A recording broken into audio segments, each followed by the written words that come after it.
Assalamualaikum warahmatullahi wabarakatuh. Saya di sini atas nama Duisa Karunia selaku Master of Ceremony akan menuntun berjalannya presentasi ini dengan berjudul Produk Pembiayaan Bank Syariah Studi Kasus di Bank Muamalat. Nah, sebelum itu mari saya perkenalkan dahulu presentator pertama, yaitu Saudari Faizatul Badriah yang akan menjelaskan tentang tabungan. Sebelum bahas tentang produk yang ada di Bank Muamalat, apakah teman-teman di sini sudah pada tahu tentang Bank Muamalat? Dan juga teman-teman sudah menjadi nasabah Bank Muamalat apa belum? Nah, kalau masih belum, di sini rekan saya yang akan menjelaskan apa saja produk dan layanan Bank Muamalat. Untuk itu pembahasan pertama akan dijelaskan oleh Mbak Faizatul Badriah. Monggo dipersilakan. Baik, kali ini saya Faizatul Badriah akan menjelaskan tentang produk dan layanan di Bank Muamalat, di mana poin yang saya bahas kali ini yakni produk dan layanan tabungan. Produk layanan dan tabungan yang ada di Bank Muamalat di sini yakni tabungan IB Hijrah, di mana tabungan IB Hijrah itu memiliki berbagai program-program yang ada di tabungan IB Hijrah. Di antaranya, yang pertama, program tabungan prima berhadiah atau disingkat dengan TPB. Yang kedua, tabungan IB Hijrah. Yang ketiga, tabungan IB Hijrah Payroll. Yang keempat, tabungan IB Hijrah Falas. Yang kelima, tabungan atau tabunganku biasa atau biasanya teman-teman tabungan biasanya. Yang keenam, tabungan IB Hijrah Rencana. Yang ketujuh, tabungan IB Hijrah Prima. Yang kedelapan, tabungan IB Simple. Yang kesembilan, yang terakhir, tabungan IB Hijrah Haji. Untuk itu, sebelum saya menjelaskan poin-poin yang ada di tabungan, saya akan menjelaskan apa itu tabungan yang ada di Bank Muamalat. Baik, saya sudah jelaskan tadi program-program yang ada di tabungan. Ya, sebelum itu saya akan menjelaskan apa itu tabungan yang ada di Bank Muamalat. Tabungan yang ada di Bank Muamalat maksudnya ialah tabungan nyaman untuk digunakan kebutuhan transaksi dan berbelanja dengan kartu share debit yang berlogo Visa Plus dengan manfaat berbagai macam program subsidi belanja di market lokal dari luar negeri. Di sini maksudnya kartu share debit, nanti teman-teman bakal dikasih sebuah kartu di situ khusus memang untuk tabungan, dan di situ manfaatnya nikmati berbagai ragam layanan seperti real time transfer atau SKN, RTGS, dan juga di situ bisa isi ulang prabayar, bayar tagihan listrik, tagihan kartu pasca bayar, pembelian tiket, dan pembayaran ZIS yang biasa teman-teman sudah pada paham, sudah pada tahu. ZIS itu zakat, infak, dan sodako. Dengan tabungan di sini melalui mobile banking juga sekarang bisa, dan juga internet banking.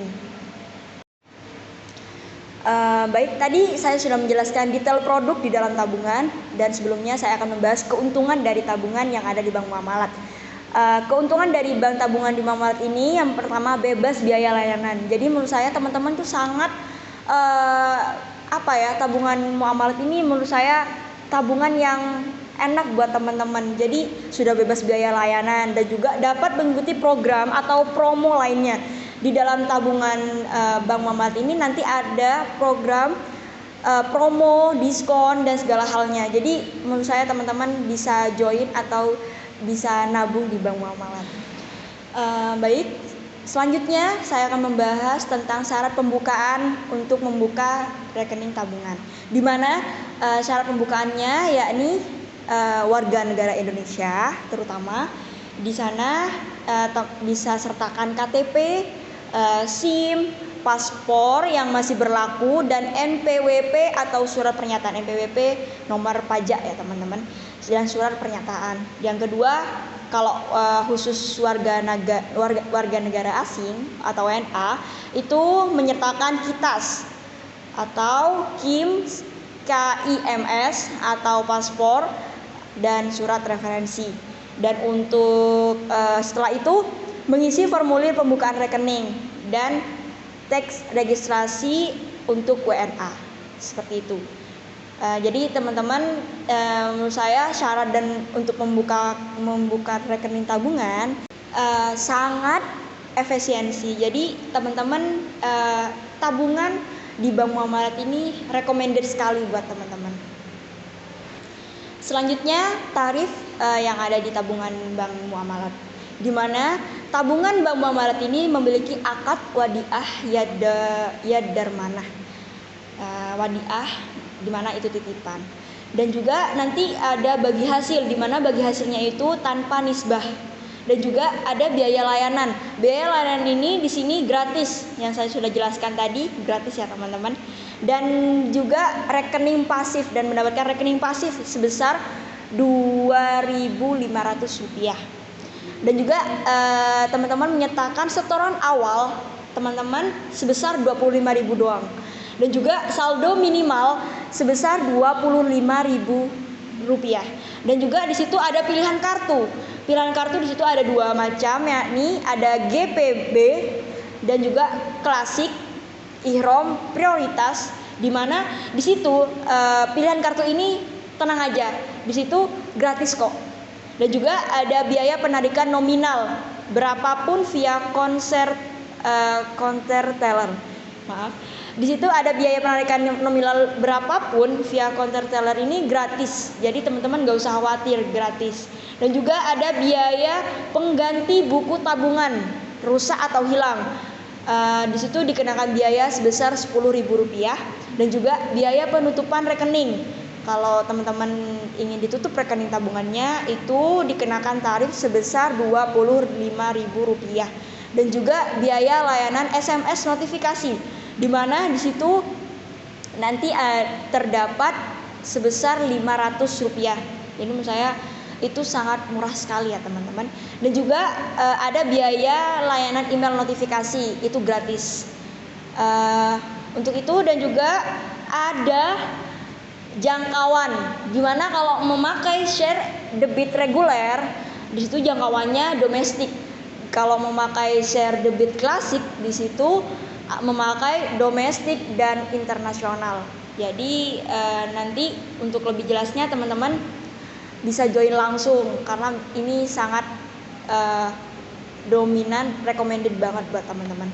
Dan juga jaringan ATM, di mana jaringan ATM-nya yakni ATM Muamalat, ATM Bersama, dan juga ATP Prima. Kalau memakai share debit reguler, kalau memakai share debit klasik, di situ ATM Muamalat, ATM Bersama, ATP Prima, Visa, plus MEPS. Dan juga ada jaringan transaksi belanja. Kalau memakai share debit reguler, itu memakai GPN. Kalau memakai share debit klasik, di situ memakai GPN dan Visa. Kalau biaya administrasi kartu bulanan dari share debit reguler di situ murah sekali kok teman-teman, sebesar Rp2.500 saja. Dan juga share debit klasik sama Rp2.500 saja. Dan untuk share debit gold atau ihram memakai biaya Rp5.000 saja. Dan juga biaya pengganti kartu rusak atau hilang sebesar Rp20.000 saja. Jadi itu sangat recommended banget, sangat murah, dan pas banget di kantong teman-teman. Baik, di sini presentator selanjutnya ada Saudari Dewi Hilmiatus Samsiah yang akan membawakan presentasi yang berjudul pembiayaan. Monggo Mbak Hilmi. Baik, saya di sini akan menjelaskan tentang pembiayaan. KPR IB Pemuamalat adalah produk pembiayaan yang akan membantu Anda untuk memiliki rumah tinggal, rumah susun, apartemen, dan termasuk renovasi, pembangunan, serta pengalihan. KPR dari Bank Muamalat dengan 2 pilihan akad, yaitu akad murabahah, yang kedua akad musyarakah mutanakisoh. Untuk yang poin kedua, keuntungan untuk pembiayaan. Yang pertama, sesuai dengan prinsip syariah. Yang nomor 2, angsuran tetap hingga akhir pembiayaan sesuai perjanjian dengan akad murabahah. Yang nomor 3, bebas memilih skema angsuran dengan angsuran super ringan atau angsuran fix and fix. Yang keempat, program apresiasi untuk nasabah Royal Bank Muamalat dengan pencetakan proses dan persyaratan yang lebih simpel, uang muka ringan mulai dari 5%. Yang nomor 5, plafon pembiayaan lebih besar. Yang nomor 6, jangka waktu pembiayaan maksimal 15 tahun. Yang nomor 7, berlaku untuk nasabah baru dan nasabah existing bank muamalat. Yang nomor 8, dapat diajukan oleh pasangan suami istri dengan sumber penghasilan untuk angsuran diakui secara bersama. Dan untuk persyaratan-persyaratan pembiayaan di KPR IB Muamalat. Yang pertama, nasabah perorangan, usianya minimal 21 tahun. Yang nomor 3, usia maksimal saat jatuh tempo pembiayaan bagi pegawai 55 tahun atau belum berusia 60 tahun. Yang nomor 4, tidak termasuk dalam daftar pembiayaan bermasalah.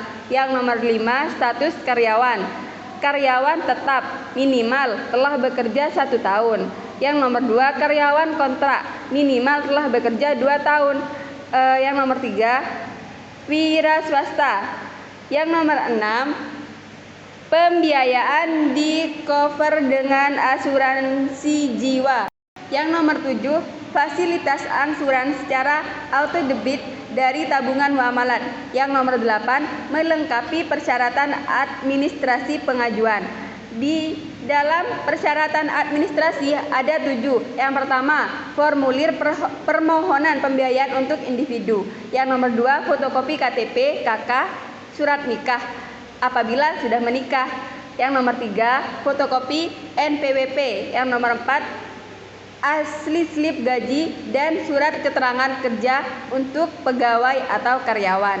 Yang nomor 5, fotokopi mutasi rekening buku tabungan atau statement giro 3 bulan terakhir. Yang nomor 6, laporan keuangan atau laporan usaha untuk yang wirausaha. Yang nomor 7, fotokopi sertifikat. Yang pembahasan terakhir tentang pembiayaan yaitu tarif. Yang pertama, biaya administrasi. Yang nomor 2, biaya notaris. Dan untuk yang ketiga, asuransi. Dan nomor 4, biaya appraisal bila diperlukan. Mungkin itu aja yang bisa saya jelaskan masalah pembiayaan. Ada 4 poin. Mungkin bisa dijelaskan lebih detail lagi oleh teman saya. Terima kasih. Baik, untuk presentator yang selanjutnya di sini ada Saudari Alif Lutfi Rohman yang akan menjelaskan tentang deposito IB Hijrah.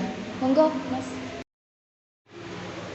Baik, saya akan menjelaskan produk tentang deposito yang ada di Bank Muamalat, yaitu tentang deposito IB Hijrah.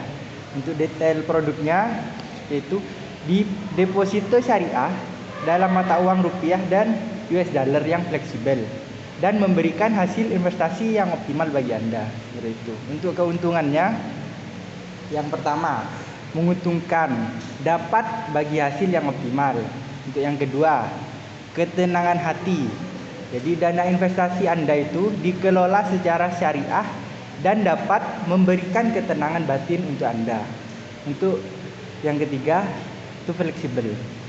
Nah, pilih jangka waktu sesuai dengan kebutuhan Anda. Itu bisa 1, 3, 6 atau 12 bulan seperti itu. Untuk yang terakhir, yang keempat, sebagai jaminan. Jadi kalau Anda itu bisa menggunakan deposito IB Hijrah ini sebagai jaminan pembiayaan jika dibutuhkan. Untuk syarat pembukaannya, untuk yang perorangan itu, yang pertama itu mengisi formulir pembukaan rekening. Untuk yang kedua, itu melampirkan fotokopi identitas diri. Itu seperti KTP atau SIM. Untuk WNA itu bisa paspor atau surat referensi seperti itu. Untuk yang ketiga, itu lampiran NPWP atau surat pernyataan terkait WNI atau tax registration untuk WNA. Untuk yang non perorangan itu mengisi formulir juga untuk pembukaan rekeningnya.